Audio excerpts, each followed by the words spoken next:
Thanks to our Patreon members for helping to make this episode possible, and we're now available on all the major podcasting platforms. You can find more information at the links below. All right, ladies and gentlemen, thank you very much for coming out. Three more after this. Tonight, the scientific revolution. What is this science thing? And I think one of the most misunderstood elements of philosophical, intellectual, and cultural history, actually, is what exactly the scientific revolution means. What it's up to, why it exists, how it relates to philosophy.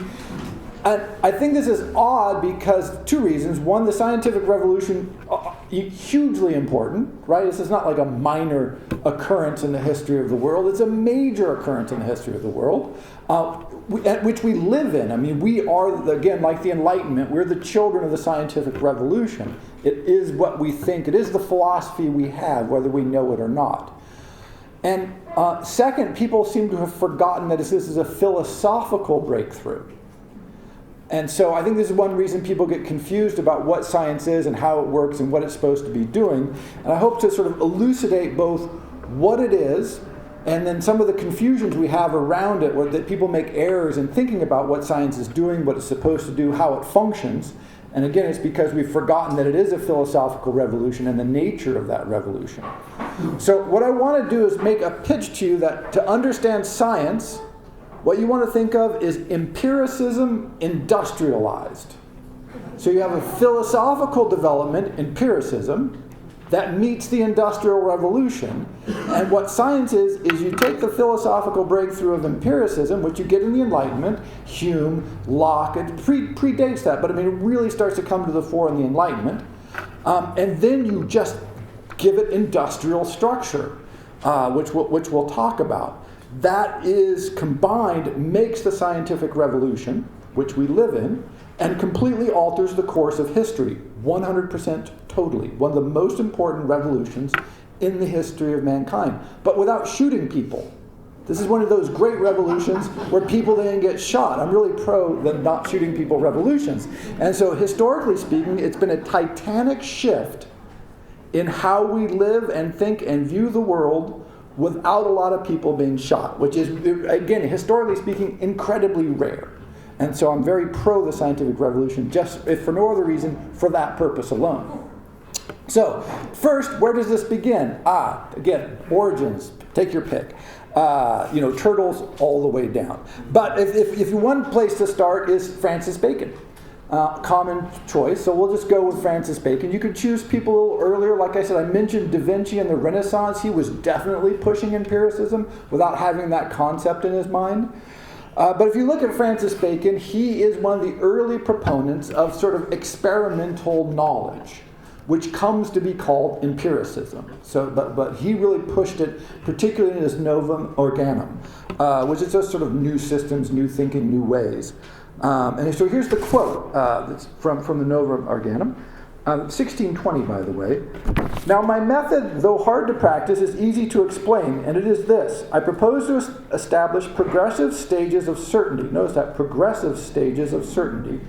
The evidence of the sense, helped and guarded by certain process of correction, I retain. But the mental operation which follows the act of sense, I for the most part reject, and instead of it, I open and lay out a new and certain path for the mind to proceed in starting directly from simple sensuous perception. So empiricism is generally understood as the notion that your sense perception is the origin of all knowledge. Now, if you've ever studied philosophical history, this is one of the easiest philosophical ideas to attack. And it has been roundly attacked for several hundred years. But it doesn't matter. Because what empiricism is doing is shifting the ground of knowledge. And what Bacon is there is saying, look, sense perception, but not just sense perception. I'll have certain processes to correct and verify. And this is experimentation. This is duplication. This is application of logic. This is repetition. All of these elements he's starting to develop and think about and reflect on. So that is not just your sensual perception of the world, but that is always the foundation. And keep that in mind. Your understanding and direct experience of the world is where knowledge comes from. Now, Hume and Locke, who are two of your big empiricists in the Enlightenment, both pointed out that there's all these problems with sense perception. You make errors, and so you're never going to get to the big T truth. You're not going to get to transcendental certitude. And in the history of philosophy, this is what had been argued. Aristotle is you get it with logic. Plato is you get it from divine inspiration. The Christian thinkers, you get it from God in various manifestations. At the Arabic thinkers, you get it from God, if you're coming from Allah. Other places, inspiration, contact with the divine earth, interface with the spirits. All these sources that you could go to, different philosophical schools in different countries argued in different ways. That's how you arrive at big T transcendental truth. But empiricism is not interested in that. Empiricism is essentially interested in big F truth. And big F truth is functional. Does it work? Does it actually achieve more or less what you're trying to achieve? If yes, true enough. Fine. And so all the critiques of empiricism that say, oh, well, that fails, it's not logically coherent, that's fine. It works functionally. And it throws off schools of thought like pragmatism. William James, American philosopher, sometime basically our only American first-rate philosopher, maybe him and Emerson, but one of our great philosophers, certainly William James, he was a big proponent of pragmatism, which is sort of empiricism gone wild, and it was this idea that if it works, it's right enough. Not perfect, not eternally true, not true in all universes under all conditions, but pretty damn good. And so you can't, and so this is very frustrating when people try to critique empiricism, as we'll see, because empiricism doesn't care if you prove that it's not universally true. It's like, well, okay, sure enough. So people know the white swan, black swan thing. So generally you assume that all swans are white because you only see white swans. And so you induce the inductive method that all swans are white. Well, and then all of a sudden you see a black swan. Everybody goes, oh, your universal truth that you induced is inaccurate. And empiricism says, that's okay. Now we know there's also black swans, but mostly the swans are white that we see. And that's good enough. So induction, which is the core of empiricism, says you have to be logically coherent, but you also have to make leaps. You have to go, well, we've not seen all the swans in the world, but we're going to go with they're mostly white. And then when you see a black swan, transcendental truth people say, oh my gosh, your theory has collapsed. Empiricists say, no, it's just been slightly flawed, and now we'll say mostly white, occasionally black if you're in other parts of the world. One of my favorite quotes is, and I can't remember the astronomer's name, and he said, look, I cannot prove that there is not a jar of mayonnaise in orbit around Uranus. Can't prove it. But I'm going to go that it's not there. I'm just going to throw that out there as an induction. Now, if we find a jar of mayonnaise orbiting Uranus, that will be an incredible, mind-blowing breakthrough. Right? That mayonnaise is transplanetary would be like the most amazing thing. But it's good enough. We're just going to go with it. We're just going to assume there's no mayonnaise out there until we're proven otherwise, and that's fine. That's good enough. And so this is the inductive method of experimentation and reliance on sense perception that is the foundation of empiricism. And so as an example of the kind of critiques this is always put to, here's in Bertrand Russell's History of Philosophy, he has this. He says, empiricism and idealism alike are faced with a problem to which, so far, philosophy has found no satisfactory answer. This is the problem of showing how we have knowledge of other things than ourselves and the operation of our own mind.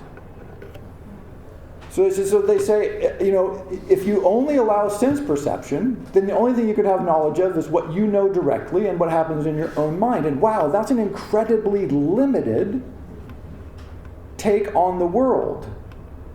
But what the counter-argument from empiricism is like, A, okay, and B, no, you have an imperfect knowledge of the world. But that's fine. We're not claiming perfect knowledge. we're claiming imperfect knowledge. We're just saying we've got a pretty good idea of the world, but if our sense perceptions are wrong, and when we check them and cross-check them, they're still wrong, well, then we're wrong, and that's about as good as you can get. And so, as we'll see, a lot of the critiques of science are just pointless because science doesn't make much claims beyond that. It just turns out that's a really effective claim, but it's not transcendental, it's not universal. Another thing we misunderstand about the scientific revolution is that experimentation technology does not require science. So famously, James Watt more or less perfected the steam engine to a certain degree, or he got a really good steam engine by 1790. I mean, by this point, he's made a series of significant improvements on his original steam engine, which was then copied from somebody else's steam engine, and he's got a masterfully efficient, beautiful steam engine running that's going to revolutionize power delivery and transportation and everything else. And this is about 100-ish years, give or take, before a good theory of kinetic gases is developed by Boltzmann and Maxwell, right? Maxwell and Boltzmann. So the theory, the kinetic theory of gases, is a ways off. I mean, they sort of had Boyle's law, but it's not very good for this sort of application. So you don't need the scientific overhead to do technological development. This is what people get confused about. All kinds of technology is developed by people who have little or no understanding of the underlying science. It's not necessary. And so if you look at the history leading up to the scientific revolution, what you have is all kinds of important technological breakthroughs. Moving press developed in China. In fact, China developed everything, basically. All kinds of metallurgy, gunpowder, foundry technology, printing press, just the list goes on and on and on and on and on. Why didn't they have a scientific revolution? Same thing, talk about the Arabic Golden Age, the Islamic Golden Age, where you have this learning, optics, figuring out how the eye works, all this. They had it all, and people look, they had the technology to develop it. Why no scientific revolution? Why? Because they did not have an industrial revolution. All this empirical experimentation, all of these isolated technological improvements cannot be industrialized if you don't have industrialization. That's what science is. So here's an example. I was trying to look for this, and I found a great quote. It's one of those quotes you find, you're like, oh, thank you, makes my lecture easy. And this is the guy who developed the first chemical-based dye, which was Perkins, and it was mauvine, it was called. It was a sort of bright mauve color, and it was the first really chemical industrial dye. Now, this doesn't seem like a big deal to us, but historically, dyeing clothes was really hard. And getting fast color, which of course is attractive and people value, was not very well understood, very time-consuming when you could do it, and incredibly expensive. So Perkins sort of accidentally was running these experiments and developed mauvine. But here's the thing. Having invented the dye about 1856, Perkins was still faced with the problem of raising the capital for producing it, manufacturing it cheaply, adapting it for use in dyeing cotton, gaining acceptance for it among commercial dyers, and creating public demand for it. He was active in all these areas. He persuaded his father to put up the capital and his brothers to partner with him to build a factory. He invented a mordant for cotton, which allows it to bind. He gave technical advice to the dyeing industry, and he publicized his invention of the dye. You make the technological breakthrough. It happened all through the world, everywhere in the world, through all kinds of times. But nowhere else in history did you have access to capital, industrial capacity, the means of publicizing, being able to work directly with producers, the freedom to go out and develop something that you could then market to consumers. It's not until the Industrial Revolution that all of those next steps take place. And the counterexample I wanted to give was, people know that heard of the Chinese treasure fleets? So for about 30-ish years, from about 1405 to 1433, the Ming government sent out massive, unimaginably large treasure fleets. Just thousands and thousands of sailors on these junks that were 5 or 6 or 10 times the size of any ship that the European country could put on the water, filled with every kind of treasure and trade good. And they sent it around the Indian Ocean and other places to just sort of wave the flag and say, oh, by the way, we're the Chinese, the Ming Emperor is your boss, so just don't get any crazy ideas.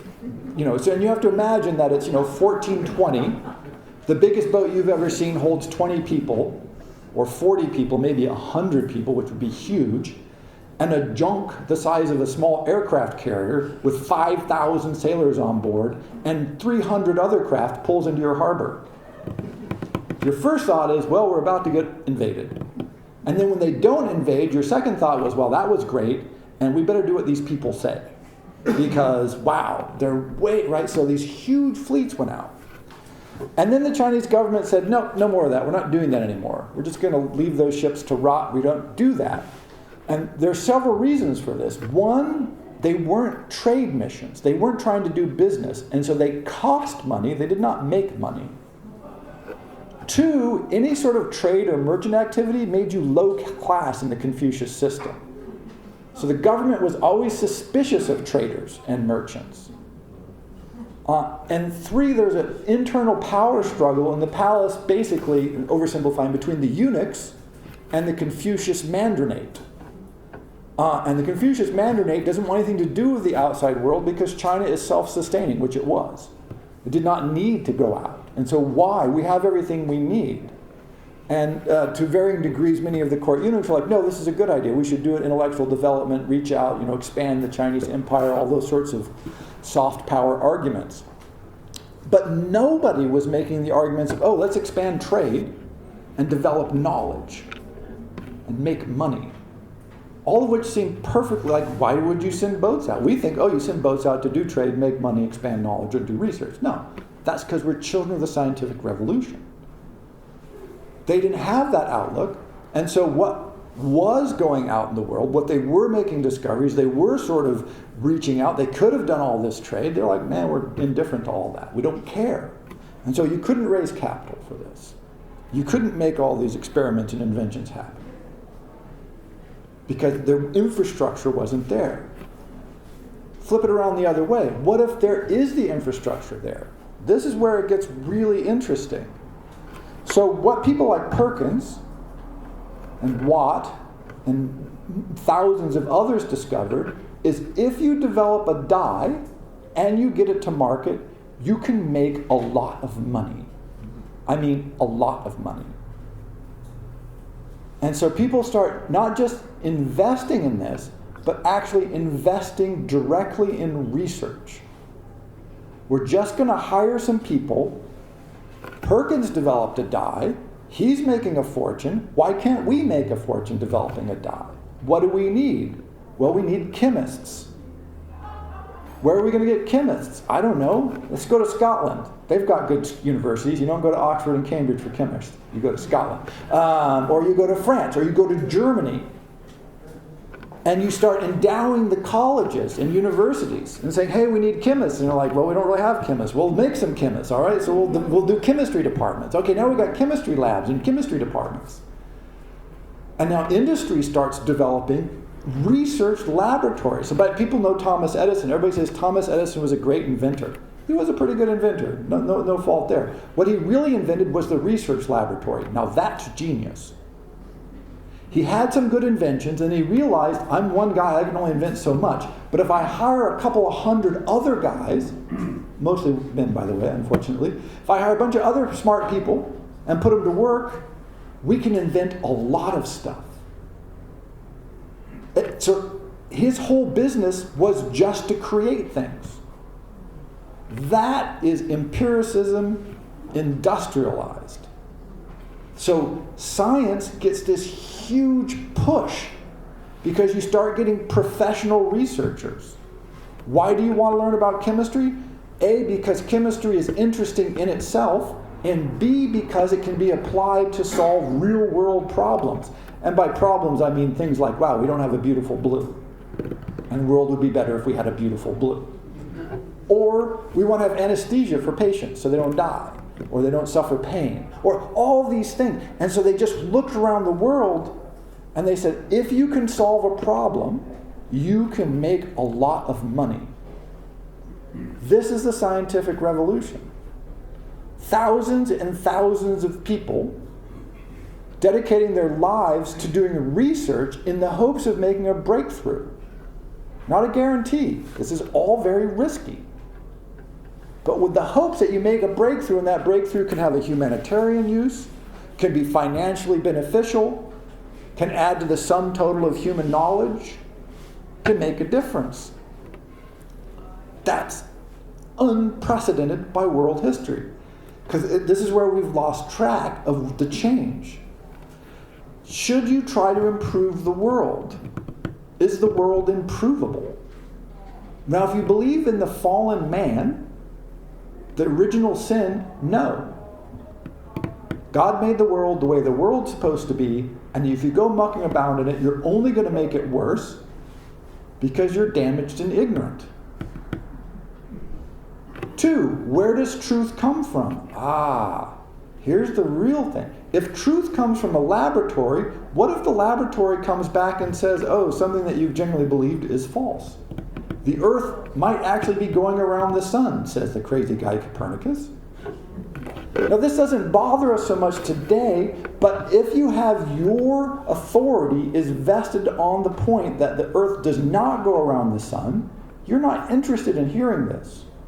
In fact, you're very, very interested in not hearing it and getting rid of Copernicus, who did not put this out until after his death, so that makes it safe. But, that sort of press, so that's a battle. Every time somebody gains knowledge and the opportunity to push that knowledge forward as true, it threatens somebody else's authority. We're so used to technology and science being around to challenge everything that we're just like, we call it disruptive today. But even today, we still struggle with this. We'll talk about the ways. But that is the impulse. So if you look at other places of history, Chinese developed movable type, but it never takes off. Why? Because the emperor and the imperial system and the Confucius scholars wanted to keep a monopoly on it. They didn't want anybody and everybody to be able to just print whatever they wanted. Because if that happens, the 2 things. The first thing you print, if you get a printing press, is the king, the duke, the pope, the whomever sucks. That's just like the first thing. The history of the printing press. And the second thing you print is pornography, just so you know. I'm not making this up. This is the history of the printing press. Well, we haven't changed. In case you're wondering, people say, the internet's nothing but radical politics and sex. And it's like, that's the printing press right there.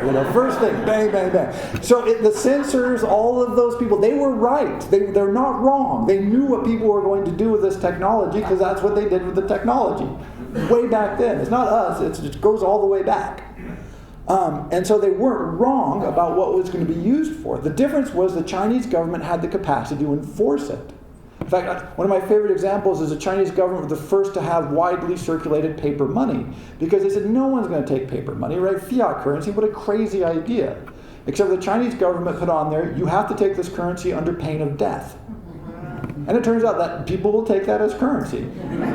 When you know the government will enforce it. And they could enforce it. And so I was like, I'll take that because if I don't, they'll kill me. Done. Instant paper currency. What a great deal. But that kind of capacity also means the ability to say things like, no, you can't publish that. In fact, you can't print that. In fact, you can't have a printing press. In Europe, they're always banning everything. And so you just went to the other country. So in France, you went to Holland and printed stuff to take back to France. And if you were in Holland, you went to France to print stuff to take back to Holland, right? You just went to wherever they didn't like where you were from, and they would let you print whatever you wanted and smuggle it back. So everybody just went to the enemy country and smuggled the other thing, the other. So it was basically freedom of the press, but in a really weird way. And so that technology had this huge impulse because there was this opportunity to print crazy stuff that people wanted to read, and you could make money at it. And so it spread rapidly. But if any government had been strong enough in Europe to control the printing press, it would not have happened. It would have been stopped the next day because they knew what was going on. They just couldn't figure out how to stop it.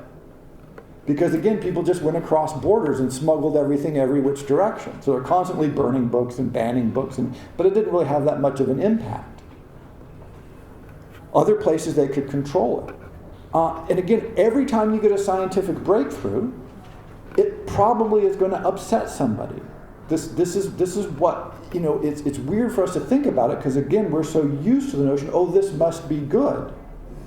But think about right now, we're in the technological transition from basically fossil fuels to renewable energy. Look at the battle that's going on here. The battle is because it's not a technological battle, now we're pretty much good with the technology. We've got it. Implementing it is a question. How you implement it, that's a problem. Also, if you happen to be a fossil fuel company, you're not that interested in renewable energy.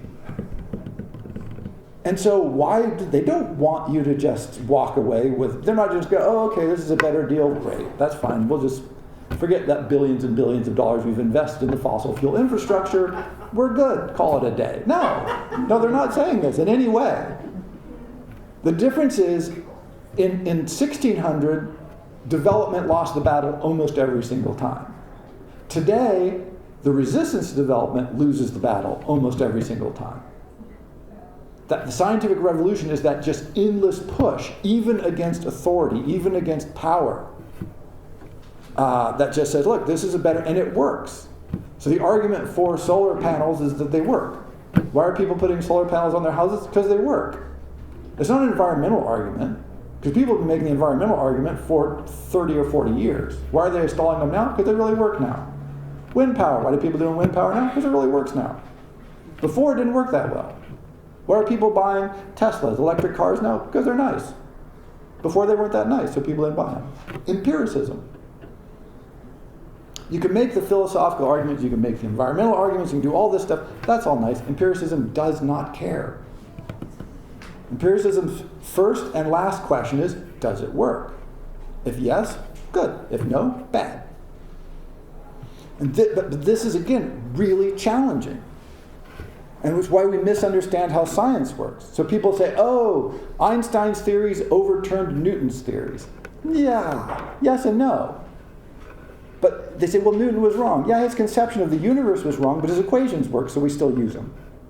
Because really, science doesn't care about its conception of the universe. I mean, it's kind of vaguely interesting. But if you throw a ball, it goes on an arc as described by Newton. He got it right. The fact that he misunderstood the nature of the universe is completely indifferent to science. Now, Einstein is much more accurate. And if you're throwing a baseball very fast in a strong gravitational field, you're going to need Einstein. If not, Newton's your man. Right? So there you go. I mean, it's just that simple. And so science just doesn't care. And so people are always pointing out, like, people argue against Darwin. Again, here's another example. The religious resistance in the United States, by the way, almost solely in the United States, to the teachings of Darwin and the ideas of Darwin are based on the fact that they don't like them, that they're uncomfortable with Darwin's teaching, to which empiricism says we don't care. Your comfort is not like one of the key elements in arbitrating truth. They just don't. And people try to keep poking holes in Darwin, which is sort of hopeless because it turns out to be a very well-grounded theory. But again, it doesn't even matter. Does it have great explicative power? Yes. Does it have huge predictive power? Yes. Does it help further discoveries? Yes. So really, science actually doesn't care whether or not it's proven to be transcendently true. It does everything empirically that you need a concept to do to make it valuable. In fact, to make it hugely unimaginably valuable. And if tomorrow we had like the Einstein equivalent to Newton, where like some incredibly complex, deep structure said, oh, well, there's this cases where if you accelerate evolution to near the speed of light in a strong gravitational field, monkeys become zebras. And you go, wow, okay, that doesn't work with Darwin. We would go, yeah, that's fine, but still Darwin works fine for every place else, so we're just going to go with Darwin. Because you don't need it to. People keep saying, oh, science is universally true. And everybody says that except for science, because science doesn't care. It's this weird mistake on what science is trying to do. It doesn't need it to be universally true. It just needs, people say, I don't believe in evolution. I say, great, does your microwave pop popcorn? Yes. Well, you believe in evolution. Because that is the scientific construct. Now, if it doesn't, then something has gone wrong in our conception. And then maybe evolution isn't true. But otherwise, you're just stuck with it. Because it's the same system. It's all these ideas interrelated. And so when this gets industrialized, this whole new power structure comes into place. And people keep talking about, oh, corporations and industry is too powerful. Well, it's certainly very powerful, and it's really powerful because they have the scientists. The Industrial Revolution is a scientific revolution. In the world every year now, more than $1 trillion is spent on R&D, and almost all of that is spent either by industry or sort of indirectly by industry. Governments spend a fair bit, but it's mostly industrial research. It's companies, corporations.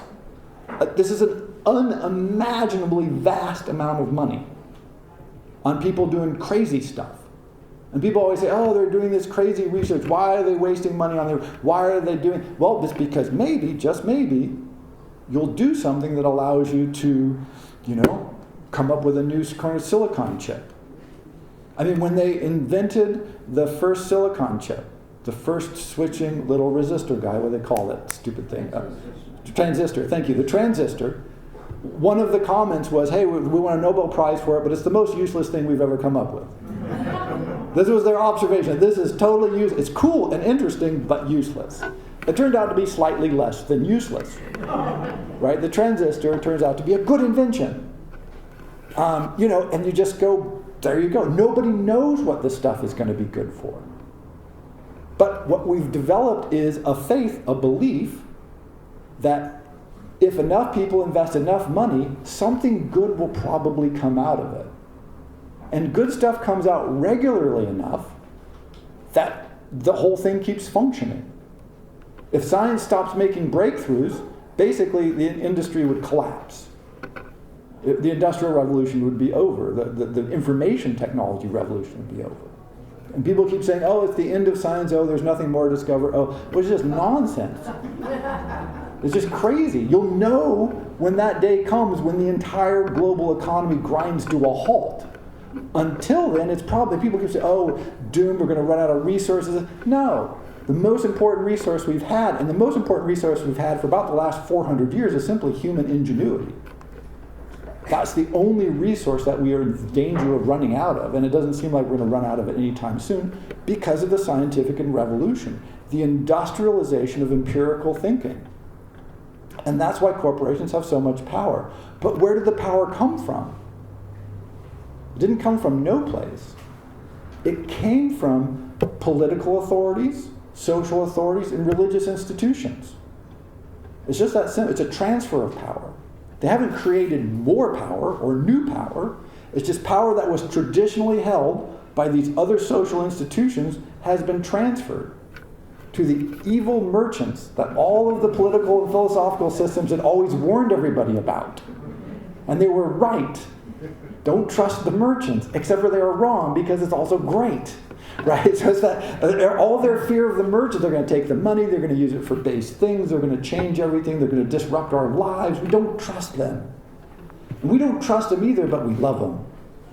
Right? Because we love all the goods that this industrialization of empirical research has delivered to our lives. At the same time, we struggle with it because it is a revolution. So many certainties have been torn away from us. The Earth is the center of the universe. Not really. Okay, we orbit the sun. Oh, and the sun's hurtling through the universe at incredible speed. Just a few revolutions here. In the last 100 years, the universe is expanding. I mean, that is a titanic intellectual breakthrough. Plate tectonics. This is only pretty much proven out in the 1960s. The whole notion that the world is just floating around, which is just hard to conceptualize, right? It makes no sense. But the whole planet is just floating about. So, that's only been around for about 50, 60 years. And the whole theories of global warming, by the way. People are like, we got to respond faster. In a way, I think it's pretty impressive. In under 40 years, we've all got any concept. Historically speaking, we don't change very fast. that we're even thinking about maybe addressing global warming in this time frame is pretty good. Because it's so abstract, and we're really hard, we struggle with that. So, it's kind of impressive. But all these theories, man, and they've been revolutionizing the way we view the world, but it doesn't seem to bother us. We're used to it now. We're like, oh, okay. Another one of my favorite ones is now basically the medical research is saying, look, death is sort of is a design flaw, and we're working on it. This is a totally radical reconceptualization of the human condition. To think that, that might be fixable. Now, it might not be fixable, but people are working on fixing it. That's amazing. They used to have the mirror, the philosopher's stone, live immortal life, the elixir, whatever. No, they're actually like, no, I think we could pull that off. Bought millions, hundreds of millions of dollars are being spent on this project. Now, whether it'll work, nobody knows. But that's the method. Life extension, immortality. Can we transfer our brains into computers? No, that's a terrible idea, unless we can do it. Right? I mean, nobody knows. That's the magic of it. And if you look around, I was trying to think of examples of how this works. Scientific theories are right until they're wrong, and they're wrong when they don't explain what's happening. And this is different from every other kind of theory. It used to be the Pope is right until you get an army that overthrows him. That's the War of the Reformation. It took a bunch of kings and a lot of people and a lot of death for the Pope to not be right within a certain geographical region. But he was right in a lot of other places. The scientific revolution is like, so the example I like is cold fusion. About every 10 years, some nutty scientists announce cold fusion, that they can do fusion at close to room temperature, which would be a violation of all the physical laws we know. But people are always interested. Scientists go, well, that's totally impossible unless they're doing it. And this is back to Bacon. If you can verify that they've done it, reproduce it a couple of times, and test it in different locations, then it turns out they're right and all of your theories are wrong. And people go, oh, okay. And immediately people would be like, wow, that's crazy. We got to rethink stuff. Because somebody's done it. One example that we're living with now is they discovered not too long ago, about 20 years, that the universe is expanding, right? So under the old model is you have an explosion, the Big Bang, and as the universe expands, it should be slowing down because it's burning out of energy. Gravity is slowing down the expansion. Okay, makes perfect sense. And we have beautiful physical models and astronomical models that explain all this, heavily tested. And then they found out that not only is the universe still expanding, it's expanding at an increasing rate. Now that is wrong. Until it was verified every time they tested it. And so what they had to do is throw out a lot of the theories because it didn't line up with the observation. And that is the change. That's the empirical change. It's not a logical question because it makes no sense. It's totally illogical for the universe to be expanding faster than it used to be. That's just stupid. What's making it expand faster? So they came with this stuff called dark energy, by the way, which is to say, well, there must be something that's making that happen. Let's call it dark energy. So that's a category that explains something that's not explained. It's really not an explanation. Notice this. It's like, there's a blank space, so we'll call the blank space dark energy. There we go. And it has all of the capacities and aspects that you need to explain what we've observed. So it's totally a backwards fit. They have no idea what's going on yet. Hopefully we'll find out, but yet we don't know. But historically speaking, if you said, look, you're wrong about that, it was a question of authority. Do the Greeks have authority? Do we have a Roman authority? Do we have a church authority? Do we have a political authority? The president will tell you what's right. The king will tell you what's right. The Pope will tell you what's right and what's wrong. The religious leader will tell you. The mullah will tell you if that's right or wrong. And it was a question of vested social authority. In empiricism, it's like, did it fly? If you wanted it to fly and it flew, that was right. If you wanted to fly and it didn't fly, you were wrong. And you just have to go back and fix it. And that sort of transfer authority to a natural process and to a test is what Bacon was talking about all those years ago. He just never saw it being massively industrialized. But notice it also has several other things. It shifts power not just to corporations, although it really does that. It also shifts power to institutions of education and to individuals who have particular kinds of education. And the logical extension of this is Silicon Valley. People go, oh, where did Silicon Valley come from, this sort of eruption? Well, it came from researchers from the East Coast who said, you know what, we develop everything, we should get more money. And the companies they were working in said, no, you're researchers, we're business people. The business people sit on the boards, make the decisions, and get the money. And so they said, bye, we're going to go someplace new. We're going to go to the West Coast, and we're going to set up shop there and do things like Intel, which of course didn't work. No, Intel did okay. They set up a whole series of businesses, but that's not what matters. What matters is the logical extension of the industrialization of the scientific revolution was, oh, now the engineers, the developers, the technology people, the experimenters are actually in charge. They don't need the business people anymore, or they don't need them so much. They can be their own CEOs. And so you have companies now all over the world, but primarily in the United States, and primarily, by the way, in Silicon Valley. It's something like 1 of every 3 research dollars in the United States is spent in 3 zip codes between Palo Alto and San Francisco. Which is the number is astonishing. Why? Because you have all these technology companies there run by technology people who just want to do research and development. And occasionally they hit it big enough to pay for all of the stuff that they miss on. That is simply the Industrial Revolution, the scientific revolution, to its logical extent. Who are the most important people? The people who are developing new ideas. What we now call disruptors. And people go, oh, well, it's technology, but it's also having social impact. Yes. That's why you didn't get scientific revolutions in any other part of the world at any other time in history. It's because technology and scientific development always has social impacts. And if you live in a society where those can be controlled, it has a tendency to incredibly repress development.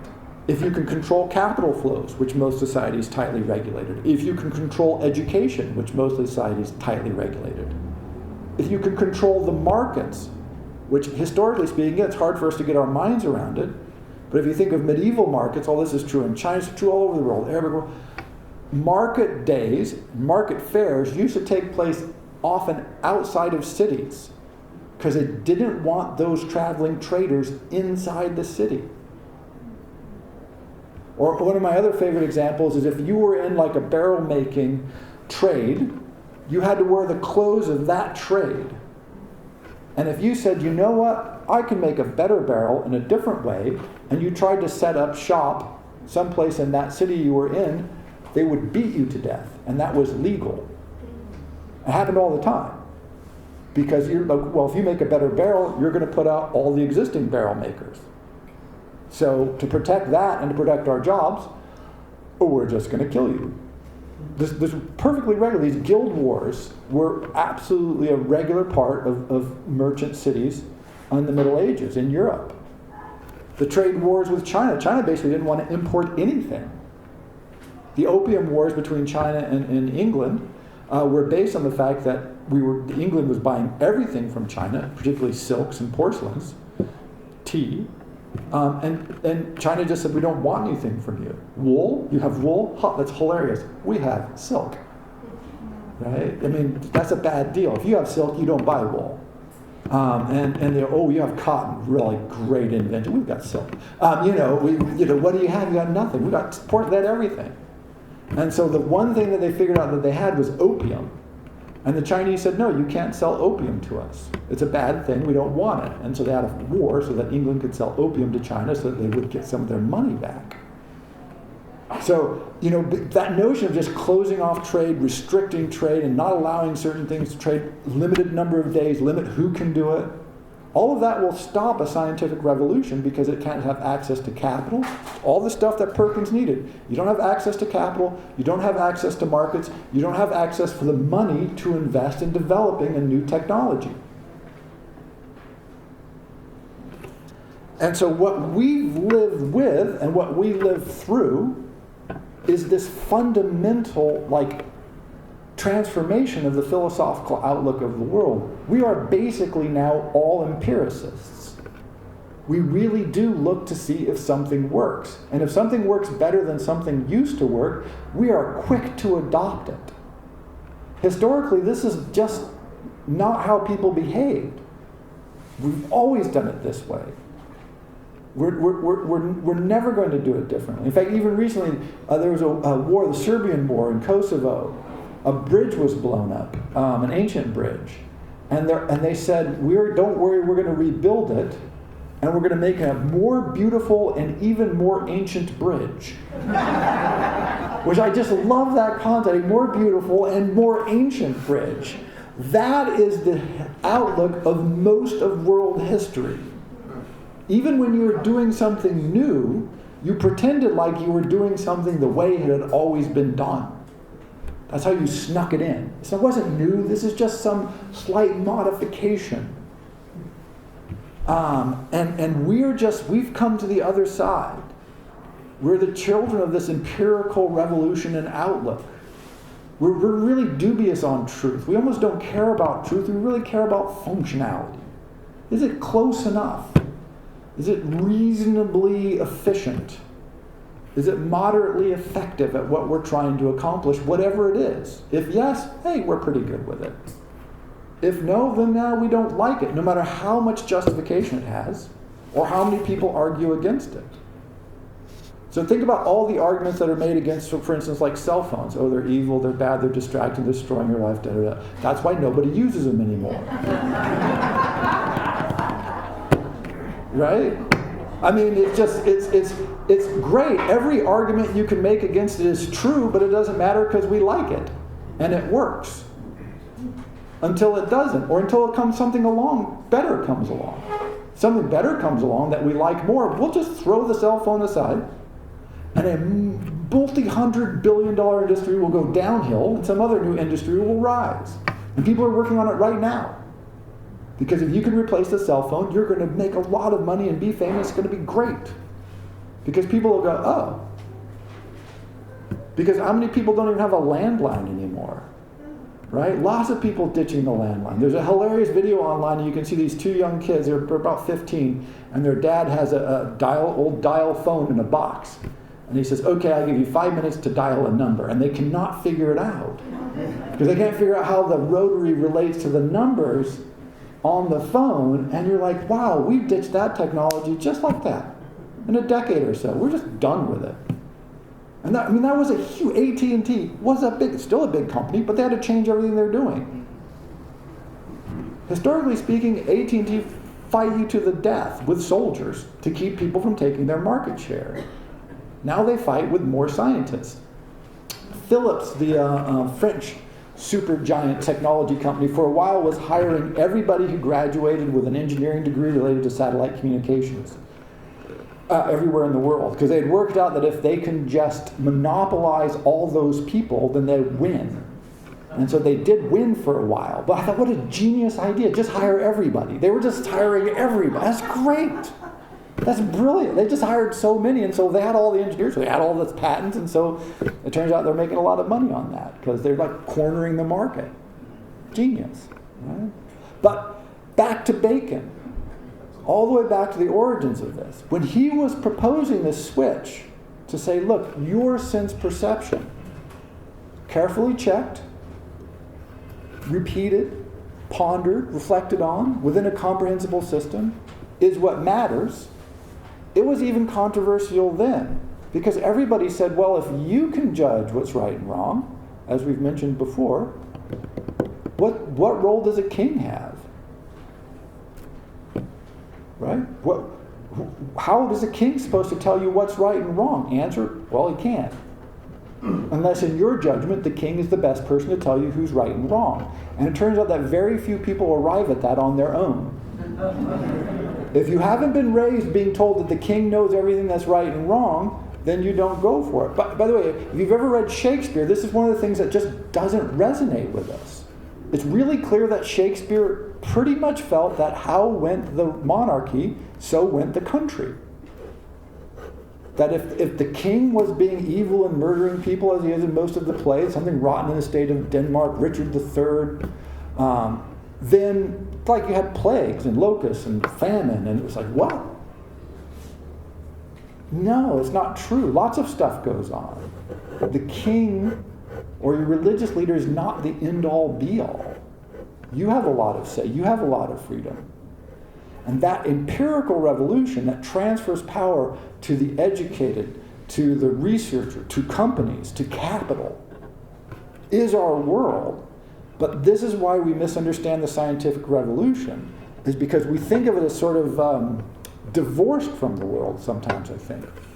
That it's some sort of philosophical institution that's seeking absolute truth and knowledge for all time. And science does claim this occasionally, stupidly. They should not do this because it's, again, if you ever study philosophy, empiricism is the easiest philosophical school to just devastate. You can just take a stick and beat every one of their ideas, no problem. It's easy. But it doesn't matter because they don't care.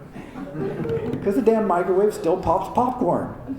And as long as that happens, the empiricists are like, okay, close enough for us. So when you think about this, most of our worldview is shaped by the scientific revolution. Again, this reliance on individuality, personal experience, empirical testing, repetition, double-checking, self-doubt, distrust of authority figures. All of those elements come from empiricism.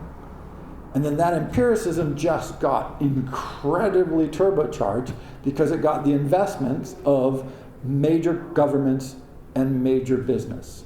And so again, today, over $1 trillion a year directly on R&D, plus all the money spent at universities, particularly in the United States and other countries like us, has just transformed our world.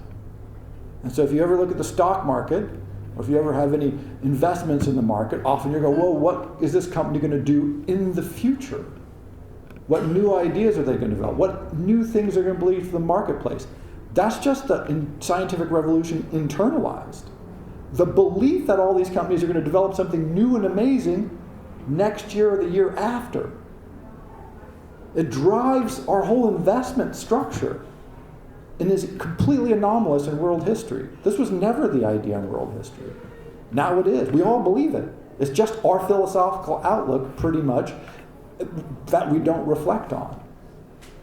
So when you think scientific revolution, really think it is your worldview, by and large. Even if you have other outlooks and stuff, basically we really believe in this industrialized empiricism that shapes our lives and shapes our worldview and brings us the technologies and the revolutions that both upset us and we love. So scientific revolution, thank you very much.